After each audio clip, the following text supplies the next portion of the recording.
Critics have called it one of the scariest films of all time. I was terrified. Oh, it scared me to death. And they're never heard from again.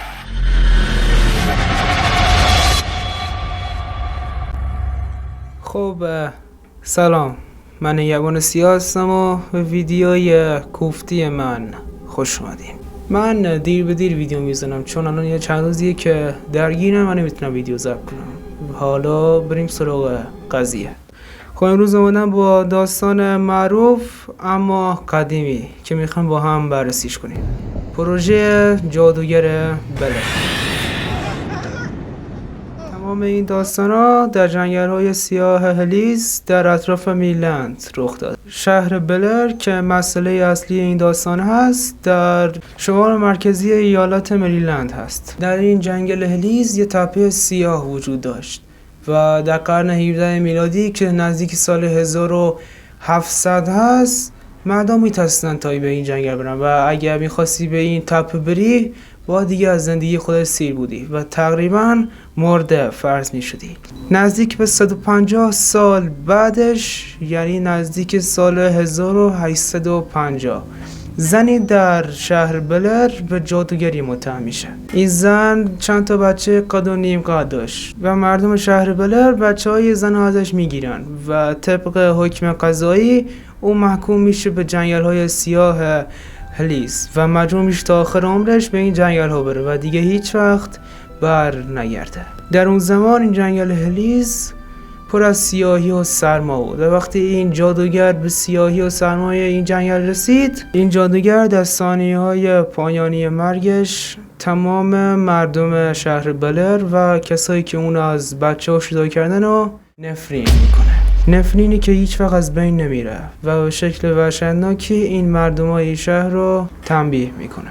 از اون زمان به بعد همه میدونستن که این نفرین دیگه دست از سرشون بر نمیداره، چون میدونستن که الی یا همون جادوگر یه جادوگر فوق العاده ماهره که کارایی ازش بر نمیاد که از دید انسان خارجه. مردم که از نفرین این جادوگر میترسیدن باعث میشه که خونه و زندگیشون رو ول کنن و به شهر دیگه ای برن و نزدیک به 40 سال شهر بلر به یه شهر ارواح واقعی تبدیل شده بود و دیگه هیچ کس به این شهر نمی رفت. شهری بی ساکن و ترسناک.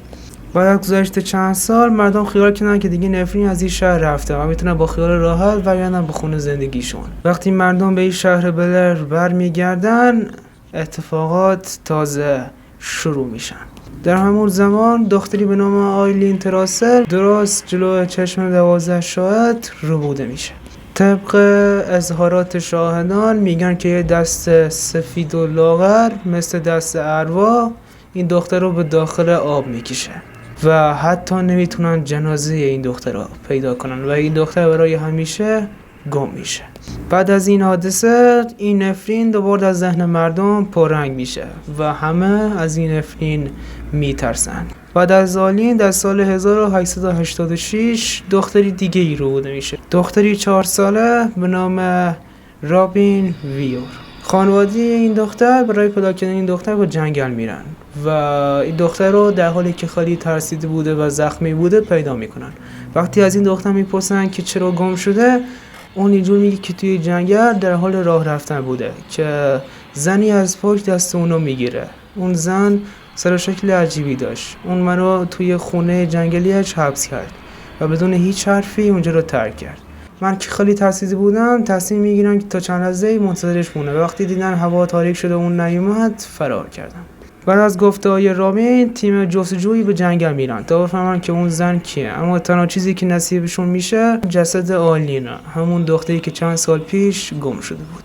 مدتی از این حادثه ها نگذشت تا اینکه بچه‌ها دونه به دونه گم میشدن و جسدشون پیدا میشد تا اینکه نوبت به 8مین بچه رسید. 8مین بچه که اسمش کایل بود تونست فرار کنه و معلوم شد که قاتل اصلی یه مرد معمولیه و هیچ جادوگری در کار نیست و این قاتل ما مردی به نام راستین باره. راستین مردی 21 ساله بوده و یکی از کشیشای یک کلیسا تو شهر بلر بوده.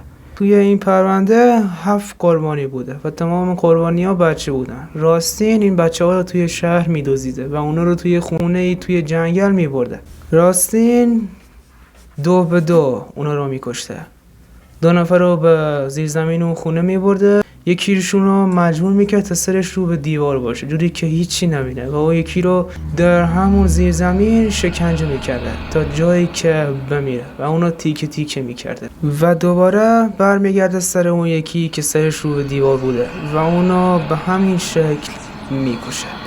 این قاتل حرومزاده واقعا یک قاتل روانی بوده و جوری که این بچه ها رو میکشته واقعا وحشتناکه. وقتی این بچه فرار میکنه و میگه که قاتل اصلی راستینه و خونش اینجاست، اونو میگیرن و وقتی ازش دلیل کشتن این بچه ها رو میپرسن میگه که جادوگر بلر توی گوشش زمزمه میکرده که یا باید بچه ها رو بکشه یا خودش میمیره و دلیل این که یکی از بچه ها رو به دیوار میکرده بخاطر این بوده که میگفته وقتی میخواستم اون یکی رو بکشم نمیخواستم صورت اون یکی رو ببینم، اینجوری احساس گناه میکردم. خب مردی که عوضی موقع داشتی اونو میکشتی احساس گناه نمیکردی؟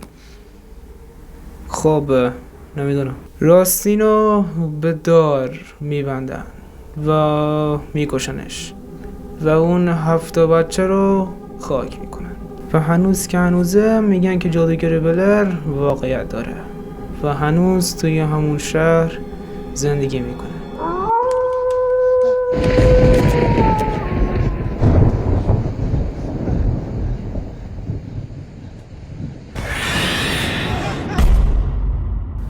سالها بعد در سال 1994 مستند این اتفاقات رو میسازن و تا کنون حدود 3 مستندش ساختن که بعضیشون حالا من هر سازشون رو نگاه کردم و خب بد نیستن.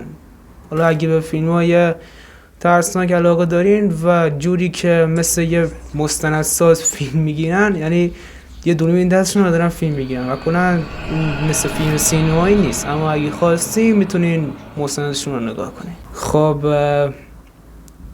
میتونست تمامی اتفاقا نیفته، میتونست به بهترین شکل انجام بشه، اما دنیا و آدمای بد نیاز داره. تا ویدیوی بعد.